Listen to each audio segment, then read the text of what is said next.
Hey Book Dragons, I am so glad that you're here with me today. It is time to do a tag. I was tagged in the Booktube Adventure Tag by Pat over at Book Chat with Pat, and this is an original tag created by Nicky over at My Messy Bookshelf. So thank you, Pat, for tagging me, and Nicky, thank you for making this tag. It looks really fun. I'm excited to talk about it. If you guys have snacks or drinks that you want to consume while watching this video, feel free to pause here and go get those. I do have my little cup of tea all ready to go here. And so if you're ready, I'm ready. Let's get started.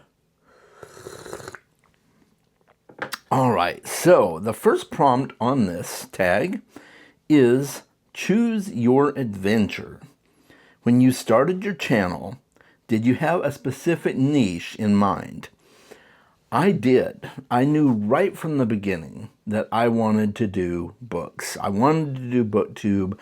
I had been watching Booktube for at least a year, probably more, actually, before I started my channel. So I was already in the groove. I was already a huge reader, so I figured, why not make content about it? So yes, I knew right away that I wanted to do Booktube. And it looked like a lot of fun, and it has been a lot of fun. Prompt number 2 is choose your character. When you started your channel, did your true personality shine through? And do you think it does now? Let's start with the last part of that first. I definitely think my personality shines through now. And that's not to say it didn't before. But when you're first starting something like this, especially if you're not used to being in front of a camera, it takes a little bit of time to find your YouTube persona, if you know what I mean. And that's not to say that your YouTube persona isn't your real persona, but there is a certain element where you're trying to figure out how much of yourself you want to put on camera, and I definitely held back a little bit at first. You can see it in some of my earlier videos. I was still myself, but you could kind of tell that I was hesitant to put everything that I am out there. And that's not to say I don't hold back. Like there's certain elements of my personal life that I don't necessarily broadcast on YouTube, right? You know, I keep certain things personal, but as far as my personality goes and who I am as a person, that definitely shines through now. And it was there for the most part at the beginning. But I definitely think I've grown and changed even over time. So, you know, we all grow and change and morph. I think that's part of life. So, and my Booktube community has seen that along the way, I think, and can probably attest to that. Remember the beard? Remember the longer hair? Just, you know, little elements of changing your looks and stuff can be noticed by people. So, anyway, I went off on a long tangent with that, but in essence, I'm pretty much the same person I was when I started YouTube, but I'm definitely more comfortable as the years have gone on. All right, prompt number 3, because we're going to move on from that long-winded answer in number 2. Prompt number 3 is choose your companions. Who are some bookish companions you remember from the early days of your journey? It can be booktubers or non-booktubers. I originally started Booktube because I didn't have a lot of bookish companions in my real life or in my, my real personal life. You know, people around me, people that I'm friends with, not a lot of them were really readers per se. And so that's one of the reasons I started Booktube. My kids were readers, you know, and we read together sometimes. But outside of that, I didn't really have anyone I could connect with books on. I do now. I do now. My partner is definitely one of my bookish companions now because we like a lot of the same stuff and we read a lot. But back then, at the beginning, I definitely enjoyed the community of Booktube. And I started out with a handful of booktubers that everyone kind of starts out with. You know, I started out with Murphy Napier and Daniel Green and Elliot Brooks, and I eventually became personal friends with Elliot Brooks and her husband because we live in the same city. And so that was kind of cool. So early on, I did have some good, I guess you'd call them companions, but the only one I really knew on a personal level was Elliot Brooks, right? So that was kind of cool, and I met a lot of great friends in my niche along the way. I eventually got connected with Book Buds, and I got connected with my friend Ariel, who's no longer really doing Booktube, or at least not right now, and my friend Allison I had known fairly early on in my Booktube journey. So I really enjoyed the camaraderie that we had and the bookish friendships I was making. And I think that's really the star of the show when it comes to Booktube still. I think that is what makes this community so great. But yeah, it's been a really cool journey. And I think if it weren't for the friendships and the companionships that I've made over time, I don't know as Booktube would be as appealing to keep up with on a regular basis, if that makes sense. All right, tea time. You got your snacks? All right, the quest is prompt number 4. Choose one or all 3 of the following obstacles.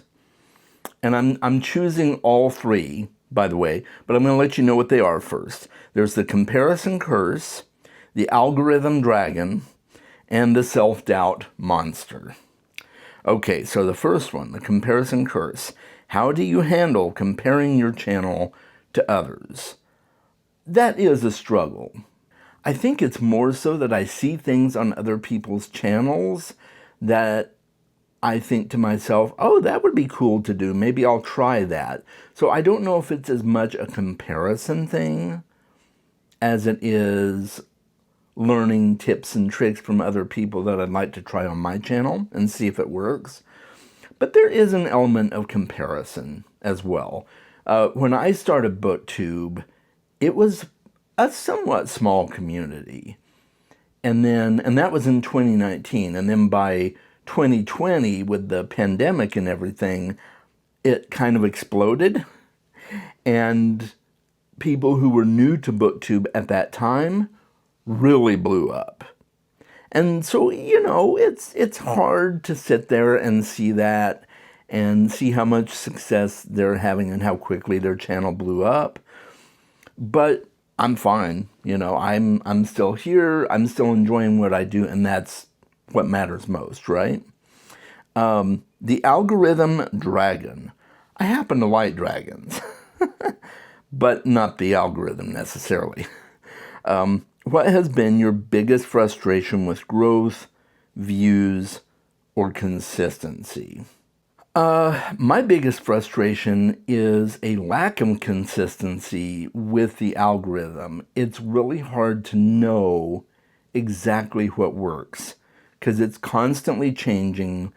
There's constantly new things that you're being measured by, and YouTube is comparing your video against a bunch of other people.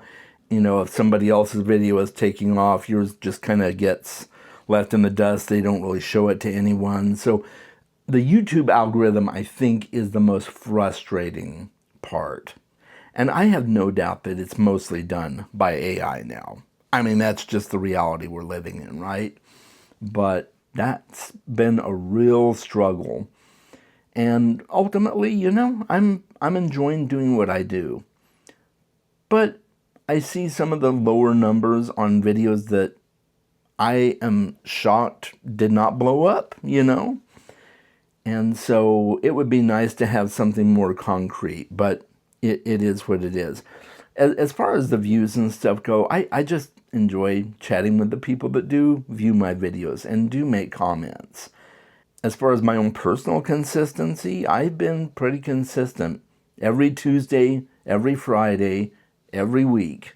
Maybe I need to not be as consistent. Maybe I need to just randomly pick different days of the week to put out videos so that it throws YouTube off. Or maybe it's not good to throw YouTube off. I don't know. I think that's the frustration is. I don't know. And then the self-doubt monster. What insecurity have you had to battle as a creator? I suffer from imposter syndrome just like everybody else. I get to thinking, is anybody really enjoying what I put out? And I know people are. I know people are because they tell me and they put in the comments. But the imposter syndrome does definitely rear its head. And I think maybe that's what this should have been called, is the imposter syndrome monster. But the imposter monster. Ooh, well, maybe that doesn't work. I don't know. But yeah, I think that's the big one. You see other people's videos and you're like, oh wow, they really know what they're talking about and I just don't.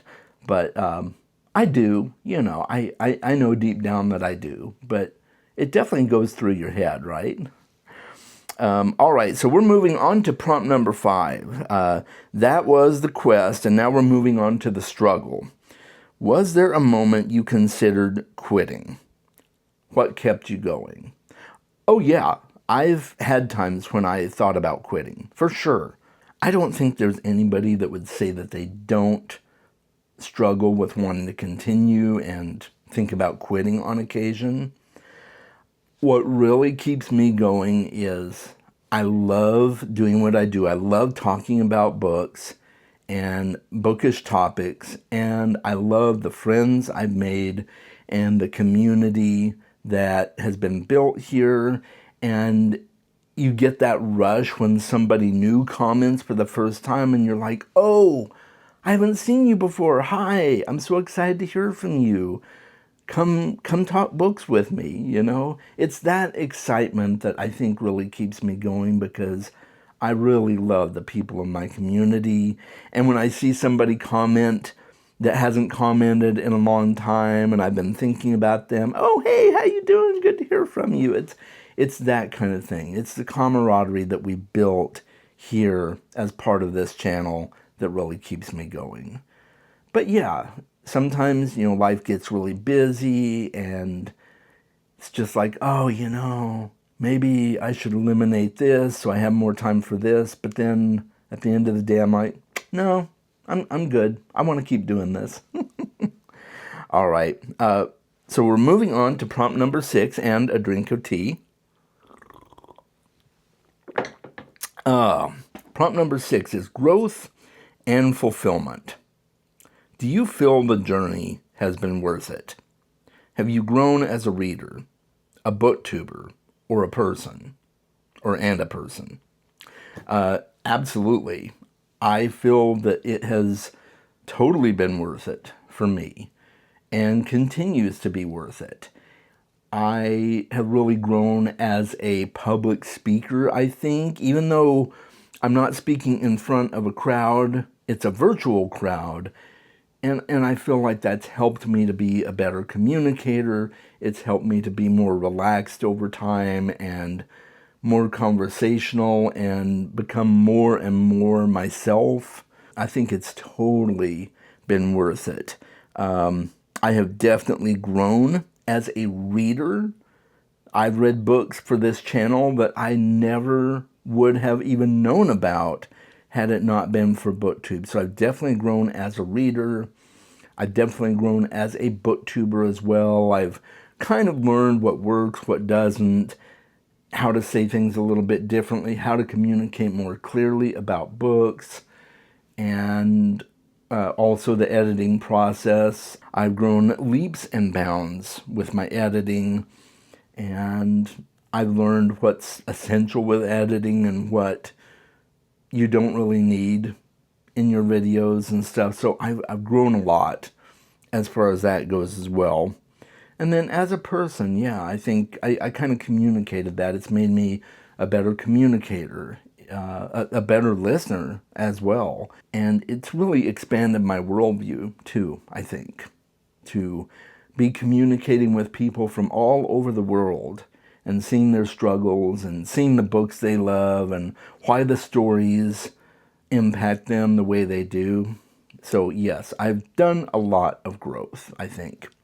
And then finally, I have to tag others. But before I do, I'm going to have one more sip of tea here. All right, so I'm tagging some people here.